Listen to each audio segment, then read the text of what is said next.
मानसिक दर क्या कहना है? देखिए ये बिहार की बात करें जहाँ तक और बिहार से बाहर की बात करें तो मुझे जहाँ तक लगता है कि ये पहला भर्ती आयोग है जो मेरी नज़र में और लोगों की नज़र में जो हो कि मेरी नज़र में अभी वर्तमान में बीपीएससी लोकतांत्रिक आयोग है।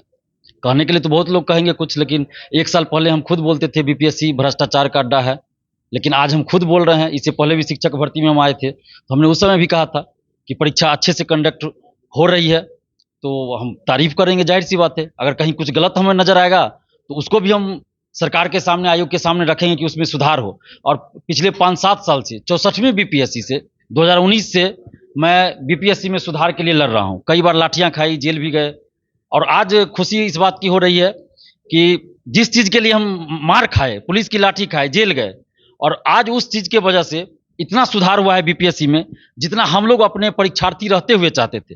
तो खैर अब तो हम परीक्षा भी नहीं दे रहे हैं, लेकिन इस बात के लिए आत्मसंतुष्टि है कि जिस चीज के लिए हम लड़ रहे थे वो चीज हमारी आंखों के सामने वो पूरा हो रहा है। और एक सबसे बड़ी बात मैं आप लोग को बताना चाहता हूं कि ये बीपीएससी के द्वारा जो परीक्षा हो रही है, इससे पहले आपको शिक्षक भर्ती परीक्षा हुई, आज 69th बीपीएससी पीटी हो रही है। तो हम तारीफ कर रहे हैं नहीं कर रहे हैं इसको छोड़ दीजिए, आप बिहार से बाहर से जो अभ्यर्थी आए हैं उनसे जाके पूछिए। मैंने तो देखा है खजांची रोड में सेमिनरी स्कूल पे बिहार से बाहर के अभ्यर्थी आए थे, यूपी, झारखंड, एमपी, दिल्ली, महिला अभ्यर्थी भी, पुरुष अभ्यर्थी भी। और वो लोग खुद बोल रहे हैं कि पहले बिहार में परीक्षा देने पे डर लगता था कि क्या पता परीक्षा देकर बाहर निकलेंगे और पता चला कि क्वेश्चन आउट है। जैसा कि 67वीं में लोग बाहर निकले थे और मेरे ही फेसबुक अकाउंट पे देखे थे तो पता चला था कि पेपर लीक था।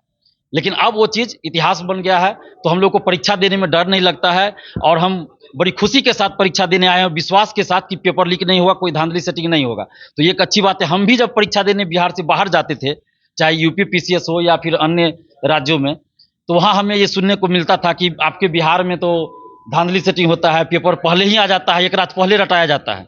तो ये सच्चाई थी, गलत नहीं था, तो हम वहां विरोध नहीं कर सकते थे।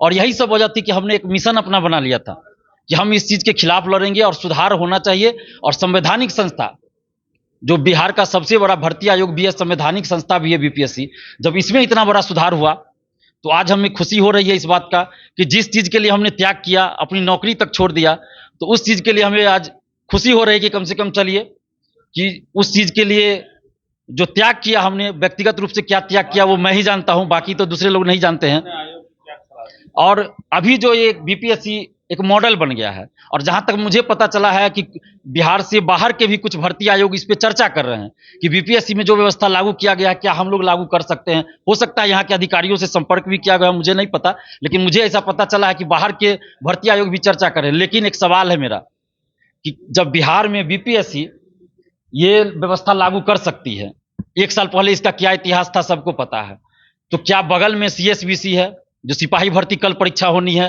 फिर 7 को, फिर 15 को, क्या सीएसबीसी द्वारा नहीं किया जा सकता है? क्या बिहार पुलिस अवर सेवा आयोग जो दरोगा भर्ती के लिए बनाया गया है मेनली, तो वो नहीं कर सकते? बीएसएससी द्वारा नहीं किया जा सकता है? ऐसा एक ही राज्य में एक भर्ती आयोग इतने ज्यादा अच्छा से परीक्षा कंडक्ट करवा रही है, दूसरे आयोग से नहीं हो सकता? हो सकता है, धीरे धीरे इच्छा शक्ति चाहिए।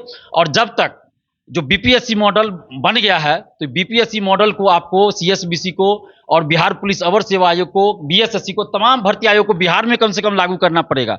और जब तक ये लागू नहीं होगा हमारा संघर्ष जारी रहेगा। और कल सीएसबीसी के द्वारा सिपाही भर्ती की परीक्षा होनी है, और आप सभी को पता होगा कि बहुत सारे लोग पकड़े गए हैं अलग अलग जिला में। हम 4 साल पहले से ये बात बोलते रहे थे कि इस तरह से सिपाही बहाली में धांधली होती है, सेटिंग होती है, तो लोगों को लगता था कि नेता बनने के लिए बोल रहा है। बीपीएससी में भी जब बोलते थे तो लोगों को लगता था नेता बनने के लिए बोल रहा है। लेकिन पिछले साल से जब सुधार होना शुरू हुआ, जांच हुआ, बहुत लोग पकड़े गए, तो पता चला कि सही बात है। आज हम बिहार सरकार को भी धन्यवाद देते हैं, बिहार पुलिस को भी धन्यवाद देते हैं कि कम से कम हम लोग सोशल साइट्स पे भी कुछ लिख रहे हैं तो उस पर सरकार संज्ञान लेती है और कार्रवाई भी होती है। और अभी सिपाही भर्ती में देखिए बहुत सारे लोग पकड़े गए हैं, जैमर, ब्लूटूथ, वॉकी टॉकी और भी जो डिवाइस होता है सेटिंग का, वो सबको लेके बहुत लोग पकड़े गए हैं। तो ये खुशी की बात है। लेकिन अभी भी सिपाही भर्ती में सेंटर मैनेज की बात आ रही है। हम बार बार ये कहते रहे हैं कि गिरिडीह जिला में सेंटर नहीं दीजिए, लेकिन सीएसबीसी को पता नहीं क्या मनमानी करनी है, गिरिडीह जिला में सेंटर देते हैं। बीपीएससी से भी हम लोग पहले मांग करते थे कि बहुत दूर सेंटर नहीं दीजिए, और गिरिडीह जिला में भी नहीं दीजिए, गिरिडीह जिला के अगल बगल जिला में सेंटर दीजिए। आज आप देखिए गिरिडीह जिला के अगल बगल जिला में सेंटर है, 2-4-10 लोगों का दूर भी हो गया है, वो किसी वजह से हुआ होगा, लेकिन सब लोगों का सेंटर गिरिडीह जिला के अगल बगल आज किसी को परीक्षा देने जाने आने में कोई परेशानी नहीं हो रही, लेकिन सीएसबीसी मनमानी कर रही है और गिरिडीह जिला में सेंटर दिया गया है, और जिसके वजह से आज अभ्यर्थियों को ये विश्वास नहीं है कि परीक्षा सही से कंडक्ट होगा। अभी सेंटर मैनेज की बात आ रही है कि चिट पुर्जा पहुंचाया जाएगा 1 घंटे बाद। मैं सिपाही भर्ती की बात कर रहा हूं, तो सीएसबीसी को कम से कम इस सब चीजों पे ध्यान रखना चाहिए। और एक उन्हीं के बगल में एक ऑफिस है बीपीएससी, तो उसमें इतना अच्छे से कंडक्ट हो रहा है, कम से कम उनको देखना चाहिए और ये सब चीज को लागू करना चाहिए। लगातार बीपीएससी की हर तरफ तारीफ हो रही है शिक्षक भर्ती वाले के बाद, तो इसका क्रेडिट आप किसको दे रहे हैं? देखिए, निश्चित रूप से इसका क्रेडिट 2 आदमी को जाएगा।